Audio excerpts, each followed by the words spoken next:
इन लोगों ने दिल्ली के लोगों को परेशान करने में कोई कसर नहीं छोड़ी। ऐसे ऐसे काम रोक दिए जिससे दिल्ली के गरीब आम आदमी बहुत ज़्यादा परेशान हो रहे हैं। इन लोगों के लिए दिल्ली के लोग एक राजनीति का हिस्सा हो सकते हैं, पर मेरे लिए दिल्ली के लोगों के साथ मेरा अलग रिश्ता है। दिल्ली के लोग मेरा परिवार हैं। दिल्ली के लोगों को मैं तकलीफ़ में नहीं देख सकता। दिल्ली के लोगों का बहुत एहसान है मेरे ऊपर। तो जब से मैं जेल से निकला हूँ तब से मेरी कोशिश है कि जितने रुके हुए काम थे, जो इन्होंने मुझे जेल में डाल के इन लोगों ने दिल्ली के काम रोके, दिल्ली वालों को परेशान किया, दिल्ली वालों को तकलीफ़ दी, दिल्ली वालों को सताया, दिल्ली वालों पे अत्याचार किया, वो एक एक करके हम सारे काम दोबारा शुरू करा रहे हैं। तो उसी सिलसिले में आज दिल्ली सरकार ने एक बहुत महत्वपूर्ण फैसला लिया है और मैं दिल्ली के दलित समाज के लिए, एसटी समाज के लिए, ओबीसी समाज के लिए, ईडब्ल्यूएस वालों के लिए एक बहुत अच्छी खुशखबरी लेके आया हूँ। दिल्ली में हमने 2017 में स्कीम चालू की थी, मुख्यमंत्री जय भीम योजना।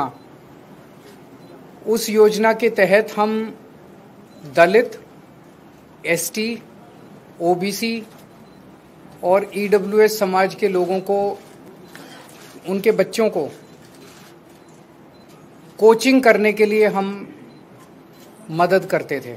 जैसे मैं खुद 12वीं के बाद जब मैंने आईआईटी की तैयारी की तो मुझे याद है मैंने 2 कोचिंग इंस्टीट्यूट से कोचिंग की थी और उन दिनों में भी कोचिंग बहुत महंगी हुआ करती थी।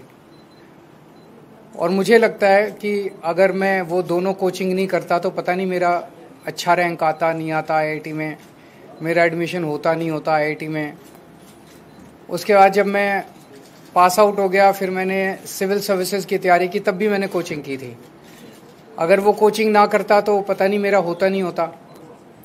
लेकिन कोचिंग बड़ी महंगी है और गरीब लोग, दलित समाज के लोग, ओबीसी समाज के लोग जो गरीब हैं, जिनके पास पैसा नहीं है, उनके बच्चे इंटेलिजेंट हैं। इंटेलिजेंस पैसे की मोहताज नहीं है। गरीबों के घर भी इंटेलिजेंट बच्चे पैदा होते हैं, वो भी बहुत इंटेलिजेंट हैं, लेकिन उनको सहूलियत नहीं मिलती, उनको अवसर नहीं मिलते, अपॉर्चुनिटीज नहीं मिलती। हमारी सरकार का मकसद है उनको वही सहूलियतें दिलाना, उनको वही अवसर मुहैया कराना जो अमीरों के बच्चों को मिलते हैं, जो मुझे मिले थे जब मैं पढ़ रहा था। भगवान ने मुझे एक मिडिल क्लास फैमिली में पैदा किया। जो अवसर मुझे मिले वो अवसर गरीब से गरीब लोगों को भी, दिल्ली के मेरे गरीब से गरीब बच्चों को भी मिलने चाहिए।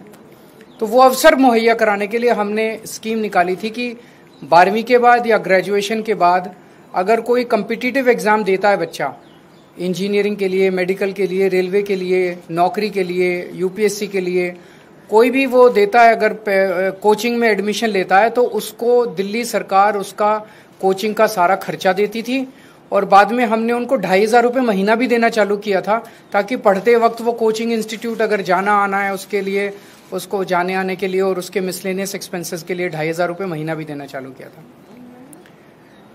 कुछ अड़चने कोरोना की वजह से आई और उसके बाद मेरे जेल जाने के बाद ये बिल्कुल ठप हो गई स्कीम। इसको ठप कर दिया गया, जानबूझ के इसको ठप कर दिया गया। लेकिन आज मुझे बेहद खुशी है पूरे दलित समाज को, ओबीसी समाज को, ईडब्ल्यूएस, हमारे गरीब भाइयों को बताते हुए कि आपके बच्चों के लिए आज दिल्ली सरकार ने इस स्कीम को दोबारा चालू कर दिया है।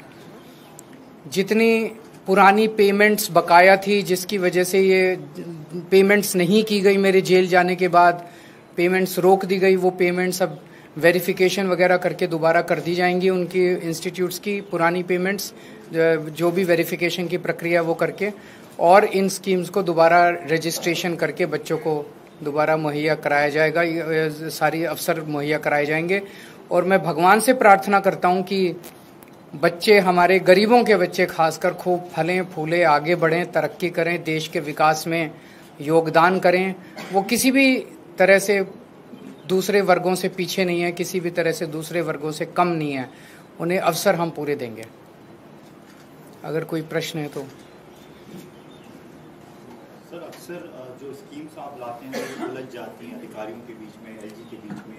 इसको कैसे आगे बढ़ाया जा सकेगा? ऐसे ही बढ़ाया जाएगा, संघर्ष कर करके, लड़ के, लोगों से पैर पकड़ के, जहाँ जो करना पड़ेगा करेंगे। देखिए, सच्चाई के रास्ते पे चलना बहुत आसान काम नहीं है। हमारे से पहले की जो सरकारें थी, अगर उसी तरह से हम भी चलते, कुछ लोग कई बार कहते हैं जी उनकी तो लड़ाई नहीं होती थी, पर उन्होंने कुछ किया भी तो नहीं था। कुछ ना करें, आज हम बैठे रहें, अगर हम बैठे रहेंगे तो कोई कुछ होगा ही नहीं, संघर्ष ही नहीं होगा। हम ये काम कर रहे हैं। हमने, मनीष सिसोदिया ने स्कूल ठीक किए इसीलिए वो जेल गए, सतेंद्र जैन ने मोहल्ला क्लिनिक बनाए इसीलिए वो जेल गए, मैंने बिजली फ्री करी, इतने सारे काम करे इसीलिए मैं जेल गया, इसीलिए इतना संघर्ष है। अगर हम ये सारे काम ना करें, हम भी पैसे कमाएं, ऊपर वाले उनको भी पैसे देते रहें, बांट के, मिल बांट के खाएं, ये तो व्यवस्था चली रही थी। इसी व्यवस्था को तो खत्म करने के लिए आए। हमारा किसी पार्टी से दुश्मनी नहीं है, हमारी किसी व्यक्ति से दुश्मनी नहीं है, ये पूरी व्यवस्था बदलनी है अपने को मिलके। सर, इस तरह की दूसरी योजना जैसे फरिश्ते योजना बहुत जरूरी योजना, फरिश्ते योजना चालू हो गई है।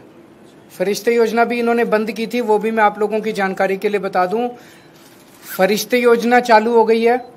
फरिश्ते योजना क्या है, बहुत सारे लोगों को नहीं पता है, थोड़ा सा आप इसका प्रचार कर दीजिएगा जन सेवा के लिए, कि अगर दिल्ली में किसी का भी एक्सीडेंट होता है, अक्सर हम देखते हैं कि वो एक्सीडेंट होने वाला व्यक्ति वहीं सड़क पे दम तोड़ देता है।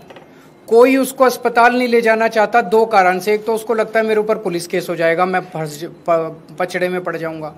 दूसरा इसलिए कि जिस अस्पताल में लेके जाऊंगा उस अस्पताल वाले कहेंगे पहले इसके पैसे जमा करा, अस्पताल वाले उसको एडमिट नहीं करेंगे।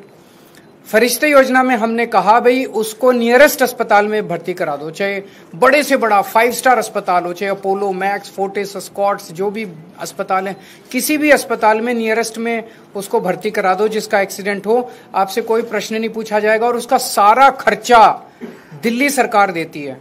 अभी तक 26,000 लोगों की हम जिंदगियां बचा चुके हैं फरिश्ते स्कीम में। ये स्कीम भी इन लोगों ने बंद कर दी।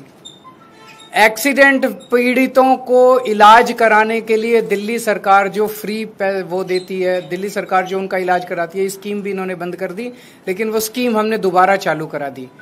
इसके अलावा जब आप सरकारी अस्पताल में जाते हो, सरकारी अस्पताल में अगर लंबी लंबी लाइनें होती हैं, अगर पता चले भाई कोई सर्जरी है, वो सर्जरी आपकी नहीं हो पा रही और 1 महीने बाद का टाइम मिल रहा है, आपको कोई टेस्ट है, वो टेस्ट अभी नहीं हो पा रहा, मशीन खराब है, मशीन खाली नहीं है, तो वो सरकारी अस्पताल आपको रिकमेंड करता है आप प्राइवेट में जाके आप अपना इलाज करा लीजिए, अपनी सर्जरी करा लीजिए, अपनी टेस्ट करा लीजिए। वो सारा फ्री सरकार रीइंबर्स करती है उस अस्पताल को, प्राइवेट अस्पताल वाले आपसे पैसे नहीं मांगेंगे। ये स्कीम भी इन्होंने बंद कर दी थी, इसको भी हमने दोबारा चालू करा दिया। सर, जय भीम योजना जो आपकी है, अब जब आप रिज्यूम कर रहे हैं तो उसका एम्बिट क्या होगा, बेनिफिशियरी कितने ज्यादा नंबर? हम तो चाहते हैं जितने मर्जी बेनिफिशियरी आ जाएं। अपने बच्चों को शिक्षा देने के लिए जितना भी पैसा खर्च करना पड़ेगा, सबसे पहला पैसा शिक्षा के ऊपर खर्च होना चाहिए सरकार का। इसमें there is no limit to beneficiaries. Scholarship amount भी सर कुछ तय कर रहे हैं? स्कॉलरशिप तो 2,500 रुपये स्कॉलरशिप नहीं देते हम, उसका सीधे वो जाए, उसमें एडमिशन ले ले कोचिंग इंस्टीट्यूट में, उस कोचिंग इंस्टीट्यूट को सीधे उसकी फीस रिइंबर्स हो जाती है, उससे पैसे नहीं लिए जाते। पंजाब के प्राइमरी स्कूल के टीचर्स फिनलैंड जा रहे हैं, इससे पहले दिल्ली के टीचर्स को जब बाहर भेजा जा रहा था उसमें काफी अड़चने आई थी। नहीं, पर पंजाब में कोई अड़चने नहीं आ रही, पंजाब फुल गवर्नमेंट है। आप सब लोग मिलकर दिल्ली को भी फुल गवर्नमेंट बनाइए तो ये अड़चने खत्म हो जाएंगे। Thank you.